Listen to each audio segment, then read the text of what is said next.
All right, back to this, and holy shit, it got a pretty, I guess after a past few episodes of not a lot happening, we got a pretty massive fucking story episode, right? In the form of a Yaksi Gozen, right? And first things first, let me actually check and see where this falls chronologically. So Yaksi Gozen, interesting as it is before the ruler chronologically, which again is still the latest in the episodes we've that have been released thus far, right? But again, just want to take a look. But as for this episode, I actually really fucking enjoyed it, right? And the reason being is we finally have a fucking reason for Tsurugi joining up with Gabriel. That was something that was just outright never answered for the entire fucking season. Like, basically, not season, the whole entire fucking show. That was something that just outright never got answered. Like, her joining up with, like, literally, it was just seemingly out of nowhere. And it just was a thing that happened. And there was never an explanation. But we now know that, again, she joined up with him because, lo and behold, Kagami herself is also a fucking senti monster. Another thing. So, yeah, she's a senti monster, right? Who is bound to a ring, somehow became aware of it. That's just something the show's dropping. Like, again, that was like, because there was the whole, oh yeah, Adrian's a senti-monster theory. Those were like the theories, and then the show obviously confirmed it in season 5, both Adrian Felix being senti-monsters. But I don't think, like, this was just out of left field that, yeah, it's also confirming that Kagami's a senti-monster. And that's the reason, that I guess, freaking Emily was just bitch made dying after using the freaking Peacock Miraculous. But I guess, yeah, Tsurugi only lost her eye. She's not bitch made like Emily. But, I guess one explanation for why Tsurugi's blind. Two, again, her teaming up with Gabriel and that. Again, it was a chance to regain what she had lost after making the wish. Right, and again, the trade-off being, oh yeah, freaking her daughter hooks up with Adrian, right? Again, but like this was a pretty crazy fucking revelation. Like, again, one, not only that Kagami is a fucking senti monster. Two, the reason why Tsurugi's blind is because she used the fucking Peacock Miraculous, right? And to create Kagami, and then ultimately that's why she lost her vision. Three, Kagami's aware she's a senti monster. And then, yeah, 4, that's her whole stick of sign with Gabriel, which also, again, Kagami is aware of her siding with Ladybug and being aware of, yeah, the fact that Gabriel was Monarch, again, the whole post-wish reality, again, her being aware that, oh yeah, this is actually how it went down. And yeah, her kind of sticking it to her mother saying that, yeah, you sided with a literal supervillain, and it's only because of Marinette that, yeah, you're not in fucking jail because she told a lie to the world, which I do feel like at some point will get uncovered. But again, besides the point, right? But yeah, like, again, it's just a pretty massive fucking revelation, right? But also, I feel like really, like, the whole, like, they could have done without the whole Kagami being a senti monster. But really, just the biggest thing is we needed an explanation for Tsurugi siding with Gabriel. And we finally got that after this time, right? So, and then I guess, yeah, they're all part of the freaking council, right? I'm just going to act like the whole council isn't part of the, until we get more explanation, I'm just going to act like it's not even part of the show. Just because it's just completely unknown, like, the entire thing and what it actually entails.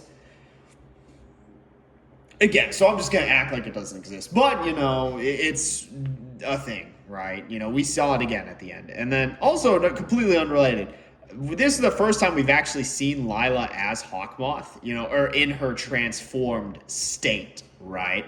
As, what's her name? Cerise? I don't even know. But this is the first time we've actually seen her in her transformed state. Right? Which, like, I mean, her design, like, honestly, it's honestly not too bad. Like, it looks pretty good. It's like, I have my issues with some of the designs of the freaking superheroes in the show, but, like, it's honestly not too bad. So, there's that, right? And then it's like, also, I was going to say, so freaking, what I will say is I'm still salty that they gave fucking Felix a redemption arc and not Chloe. I mean, it seems like literally everyone got a redemption arc besides Chloe. I think that's easily one of the biggest things we were robbed of in the show. And I think probably one of the biggest critiques that me, among many others, have with the show. But, it is interesting that, because again, they offered to basically just put their rings in the freaking quantum state. And then it's like Ladybug's like, or Marinette's like, oh yeah, it's not secure because freaking Monarch took all of them. And then it's like Felix is in the room as she said that because he was the one who fucking gave them all to him.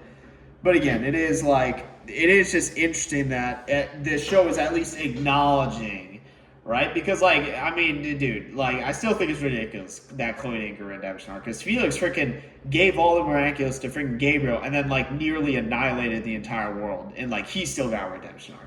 So Chloe not getting one is just, but whatever, right? Anyway, it's just, I'm surprised I don't have as much to talk about because these were some pretty fucking major events in this episode. But I think at the end of the day, it doesn't really, I guess, for me, the big thing is, okay, so Kagami, I'm almost guaranteed Kagami being a sentient monster wasn't planned.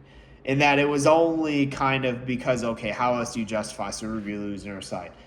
Adrian being a sense of monster, I can see that being something that was way more deliberately planned. But the whole Kagami being one is kind of all right, I guess we just have to accept that as fact now, But, I mean, again, it's well, what do you really do there, right? But I don't think it really changes the show, right? It does, this, honestly, all this really does is pretty much answer why Tsurugi sided with Gabriel. And also, I guess, Gabriel, ended up betraying Tsurugi at the end, right? Seemingly, It is interesting, because for a second I thought freaking Tsurugi was communicating with Lila, telling Lila to go to, which it might be the case. She might have been talking with Lila to go to freaking Gabriel's mansion. So maybe, it does, and actually that would confirm why freaking Lila would actually akumatize her and Tsurugi knows she is. So I guess she is in cahoots with Lila. Again, it's just such a weird thing. It's how the fuck does she and Lila know each other? Because even the whole reason Lila and Gabriel knew each other was because, again, they knew him through Adrian, right? But it's not really the same case with Tsurugi. But again, who knows? So it's just I still like Tsurugi's character. I mean, come on.